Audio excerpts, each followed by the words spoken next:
আমাদের কাছে গোপন তথ্য ছিল যে এই বাকুলিয়ার এই এলাকার এই বিল্ডিংটার মধ্যে একটা ফ্ল্যাটে আহ, অবৈধভাবে নকল কারেন্সি তৈরি করা হচ্ছে।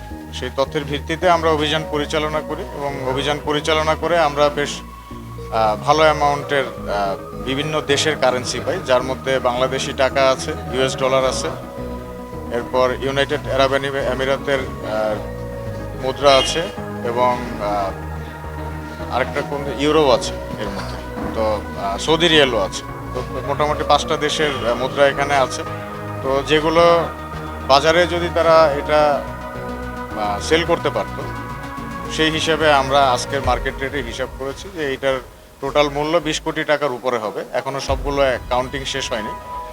তো এই বিষয়ে আমরা যে ছেলেটা ছিল তানজিদ নামের, তাকে অ্যারেস্ট করেছি এবং সে স্বীকারোক্তি দিয়েছে যে অন্দরকিল্লার একটা ফটোশপের দোকান থেকে সে এটা করতো। আমরা ওইখানে তাদেরকেও জিজ্ঞাসাবাদ করছি, জিজ্ঞাসাবাদে যদি সম্পৃক্ততা পাওয়া যায় তাহলে তাদের অ্যারেস্ট করা হবে।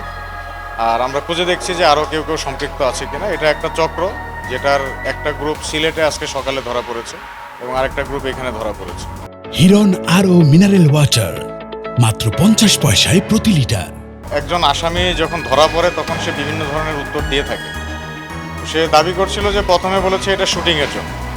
তো তাকে জিজ্ঞাসা করেছি যে কোন সিনেমা বা কোন নাটকে এই তোমার এই মুদ্রা চলেছে, এটার নাম বলো। তো সে কোনো সিনেমা নাটকের নাম বলতে পারে না, বললো এমনিতেই লোকজন ভিডিও করে তারা নেই। এইটা আসলে একটা ফেক স্টেটমেন্ট। এইটার উপর ভিত্তি করে কিছু বলাটা ঠিক হবে না। আমরা আইনানুগ ব্যবস্থা অনুযায়ী তাকে চালান করব। পরবর্তীতে কোর্ট থেকে প্রয়োজনে ইনভেস্টিগেটিং অফিসার রিমান্ডে নিয়ে এসে বিস্তারিত জিজ্ঞাসাবাদ করবে। এই মুহূর্তে একজনকে আমরা অ্যারেস্ট করেছি। আর ছাপাখানার ব্যাপারটা আমরা এখনো কনফার্ম না, কারণ এই ছেলেটা বলেছে, এখন ক্রস চেকিং করে আমাদের দেখতে হবে। যদি নিশ্চিত হয় সেই ক্ষেত্রে হয়তো তাদেরকেও অ্যারেস্ট করব।